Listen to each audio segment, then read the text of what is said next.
ইসরায়েলের প্রধানমন্ত্রী Benjamin Netanyahu ও সাবেক প্রতিরক্ষা মন্ত্রী ইয়োভ গ্যালান্টের বিরুদ্ধে গ্রেপ্তারি পরোয়ানা বাতিলের আবেদন খারিজ করে দিয়েছে আন্তর্জাতিক অপরাধ আদালত। বান্ডেল থাকলে প্রতি সেনমানিতে টাকা বাঁচবে। বিকাশ সেনমানি বান্ডেল কিনে জিতুন প্রতি লেনদেনে।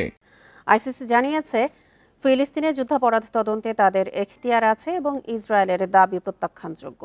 অধিকৃত ফিলিস্তিন ভূখণ্ডে চলমান ইসরায়েলের যুদ্ধাপরাধের বিষয়ে আদালতের বৃহত্তর তদন্ত স্থগিত করার জন্য ইসরায়েলি অনুরোধ প্রত্যাখ্যান করেছেন বিচারকরা। গাজা যুদ্ধে মানবতাবিরোধী অপরাধ ও যুদ্ধাপরাধের অভিযোগে 2024 সালের নভেম্বরে নেতানিয়াহু ও ইয়োভ গ্যালান্টের বিরুদ্ধে গ্রেপ্তারি পরোয়ানা জারি করে আইসিসির বিচারকরা।